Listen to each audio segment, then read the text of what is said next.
Hello friends, welcome back to English with Raghav sir. English की खूबसूरती यानी भाषा की खूबसूरती को बढ़ाने के लिए, उसकी ब्यूटी को इंक्रीज करने के लिए जिन एलिमेंट्स की जरूरत होती है उसको बोलते हैं figures of speech. Okay guys, तो फिगर्स ऑफ स्पीच के नेक्स्ट पार्ट में मैं आपके लिए लेकर आया हूं नेक्स्ट फिगर ऑफ स्पीच और उसका नाम है ऑक्सीमोरॉन। और गाइज इसको हिंदी में हम बोलते हैं, आप सुन चुके होंगे कई बार, हिंदी में डेफिनेटली आपने इसको सुना होगा, इट इज नोन एज विरोधाभास। जब विरोधाभास की बात आती है निश्चित रूप से आपको समझ में आ जाता है कि कहीं पर विरोध हो रहा है। क्या हो रहा है? विरोध हो रहा है। अब विरोध भी किस तरीके का, इसकी डेफिनेशन देख लेते, काफी हद तक आपको समझ में आ जाएगा। तो guys, when two contrasting qualities are added to the same thing, it is the use of oxymoron।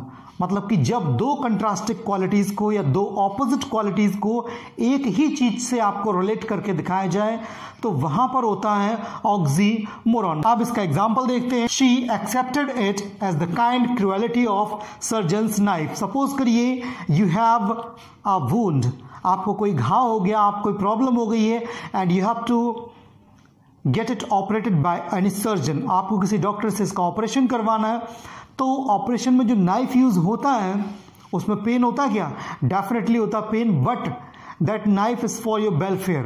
लेकिन वो नाइफ जो होता है वो आपके वेलफेयर के लिए होता है। तो इस एग्जाम्पल का यही मतलब है, she accepted it as the kind cruelty of surgeon's knife. मतलब कि उसने इसको वैसे ही एक्सेप्ट किया जैसे कि किसी सर्जन की जो क्रुएलिटी होती है, but that is the kind cruelty, तो उसने उसको उसी तरीके से एक्सेप्ट कर लिया। नेक्स्ट एग्जाम्पल देखिए, it is a very common example, it is a very popular example. It is an open secret. Secret क्या होता है? कोई भी छुपाई गई चीज जो होती है उसको बोलते हैं सीक्रेट। बट गाइज यहां पर इसको छुपाया नहीं गया बल्कि ओपन कर दिया गया। तो कहीं ओपन सीक्रेट होता है, but in this sentence there is an example of open secret. So guys this is the example of oxymoron. What is that? It is called oxymoron. One more example, you are regularly irregular. Suppose करिए आप irregular हैं और लगातार आप इर्रेगुलरिटी दिखा रहे हैं, तो that example is for that only, you are regularly irregular. Okay guys, one more example for you, and having nothing he hath all. और कुछ ना होते हुए उसके पास सब कुछ था। ये जो हैथ है आप देख सकते हैं, ओल्ड फैशन वर्ड है और इसका मतलब होता है has. It is an old fashion word and it's meaning is has और हैव। ओके, ओल्ड फैशन यानी कि ओल्ड इंग्लिश में इसको हैज के लिए और हैव के लिए, दोनों वर्ड्स के लिए यूज किया जाता था।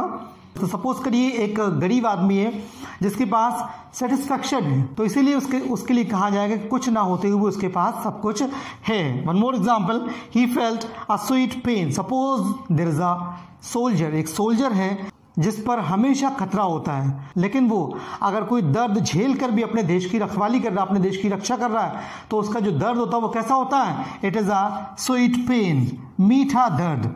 अब दर्द कभी मीठा होता क्या? नहीं होता है, बट यहां पर है। So this is the example of oxymoron. What is that? It is the example of oxymoron.